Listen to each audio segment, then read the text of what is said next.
So you finally made the decision. You want to learn how to code, but you feel a little bit overwhelmed because you don't know what topics you should start learning. I'm here to help. 2 topics that you should start learning are HTML and CSS. HTML stands for Hypertext Markup Language, and CSS stands for Cascading Style Sheets. You can look at HTML and CSS as tools that we use to create websites. See, HTML and CSS are web development technologies that are used by 95% of websites worldwide. So practically every website from YouTube, Amazon to Google uses HTML and CSS. Specifically, HTML is used by 95% of websites worldwide, and CSS is used by 97% of websites worldwide as well. So learning how to code in HTML and CSS is very crucial if you aspire to have a career in web development as a software developer that works on the front end side of web development or the back end side of web development. Now you might be wondering, what does HTML do and what does CSS do as well? Now, it's important that I mention that HTML and CSS are not programming languages. HTML is a markup language and CSS is a styling language. HTML is what we use to structure the content of a web page. Now, what the heck is a web page? So if you've ever been on a website before, you realize that most websites are made up of web pages. For example, if you go to Nike.com, you'll notice that Nike.com has a specific web page dedicated for men and another web page dedicated specifically for women. Now, what you notice about this web page is that there are many different sections. There's a section here with a text, a search bar, and some icons.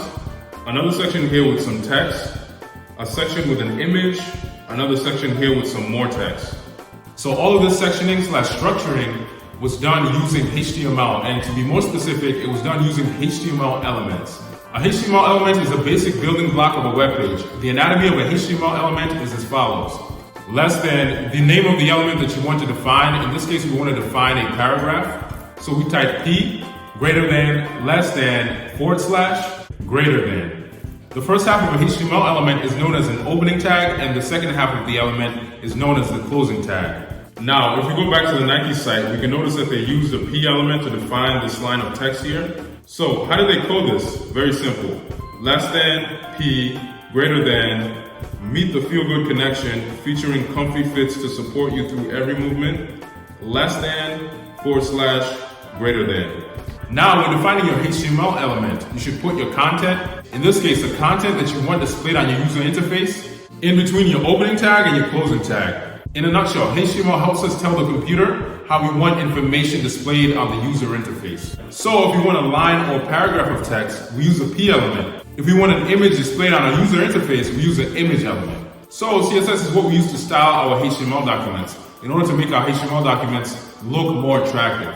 So we can look at HTML as the chassis and the engine of a car, and we can look at CSS as the body style and the paint job of a car. It's worth noting that a website can operate without CSS, but without CSS, a user wouldn't have as great an experience navigating through a website as they would if CSS was there.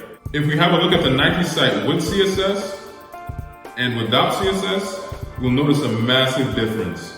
I'm pretty sure that most of you guys would like to navigate the Nike site with a custom CSS that it's fitted with. And not without it, because it just makes the overall user interface look more appealing. So this is what we use CSS for. We use it to add different styles to our HTML elements. Whether we want our text color to be red instead of black, font size to be bold instead of regular, background color to be blue instead of white. So I hope this video gave you some basic understanding of what HTML and CSS are and why they're important in web development. If you got value from this video, make sure to give your boy a thumbs up by hitting that like button. And if you haven't subscribed yet, come on, let's make that happen. And as always, I appreciate your time, and I'll see you guys on the next one.